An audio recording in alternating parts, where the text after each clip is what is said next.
আমাদের গল্পের শুরুটা 2014 সালে মার্চের 1 তারিখ এশিয়া কাপে আফগানিস্তানের বিপক্ষে ম্যাচ ছিল বাংলাদেশে। অপ্রত্যাশিতভাবে সেই ম্যাচ হেরেছিল টাইগাররা। 2 সপ্তাহ পর ঘরের মাঠে টি-20 বিশ্বকাপে যখন আবার আফগানিস্তান সামনে এলো, তখন তাই দর্শক মনে এক অজানা আতঙ্ক, এবার কোনো অঘটন ঘটবে না তো।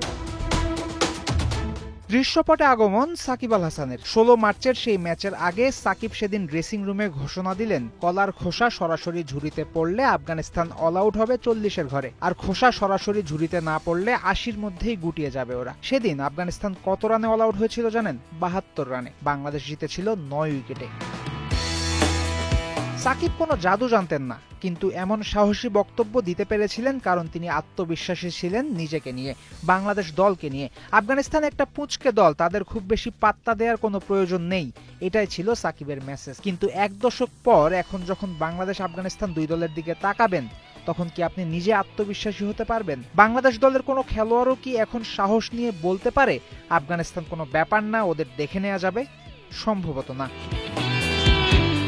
2014 সালে আফগানিস্তানের বিপক্ষে প্রথম ম্যাচের পর দুদল আরও 11টা টি-20 ম্যাচ খেলেছে। বাংলাদেশ জিতেছে 5টা আর আফগানরা 7টা। তো সত্য কি জানেন? আফগানিস্তান বাংলাদেশকে হারিয়েছে ভারত, আরব আমিরাত, ওয়েস্ট ইন্ডিজ এবং বাংলাদেশে, আর টাইগাররা নিজ দেশের বাইরে পারেনি আফগানদের বধ করতে। স্বাভাবিকভাবেই দুদলের আত্মবিশ্বাসের হিসেবেও উনো রিভার্স হয়েছে। আফগান ক্রিকেটারদের হাবভাবে পরিষ্কার, বাংলাদেশ নয়, ওরা ভারতকে হারানোর চিন্তা করে। আর যত দিন যাচ্ছে বাংলাদেশ আরো গড়পড়তা হচ্ছে।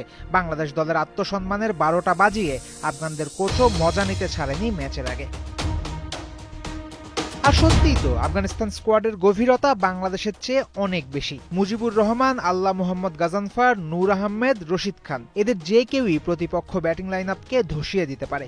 বাংলাদেশ ব্যাটারদের একসাথে সবাইকেই সামলাতে হবে। টাইগার ব্যাটারদের আসলেই এসব বোলারদের ট্যাকেল দিয়ে 180 রান করার পোটেনশিয়াল আছে? ব্যাটিং এর দিকে তাকান এবার। রহমানুল্লাহ গুরবাজ, ইব্রাহিম জাদরান, সাদিকুল্লাহ আতেলের ব্যাটে রান আসবে এই ভরসা আছে। বাংলাদেশের একাধিক ব্যাটারের উপর ভরসা কি করতে পারে ভক্তরা?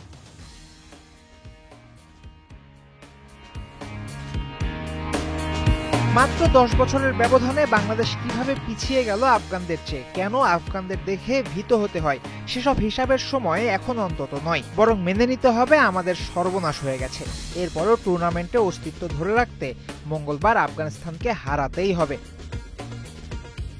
কি করে হবে এই কঠিন কার্য সাধন? বাস্তবিক কোনো উত্তর নাই, কারণ অঙ্কের হিসাবে বাংলাদেশ আফগানদের হারানোর মতো অবস্থায় সম্ভবত নাই। কিন্তু এমন সময় মনে করতে হবে নেইমার আর ওই বার্সেলোনা দলকে। 2017 সালে চ্যাম্পিয়ন্স লিগে পিএসজির কাছে 4 গোল হজম করার পর ঘরের মাঠে খেলতে নামার আগে নেইমার বলেছিলেন, 1% সম্ভাবনা, 99% বিশ্বাস। হয়েছিল তা। বার্সা পিএসজিকে হারিয়ে দিয়েছিল 6-1 গোলে। সন্ধ্যায় এশিয়া কাপের মঞ্চে বাংলাদেশকেও এমন কিছু করতে হবে। কেন আমরা পিছিয়ে গেলাম সেই হিসাবটাও কিন্তু বের করতে হবে খুঁজে। ফয়সাল হাবিব, 71।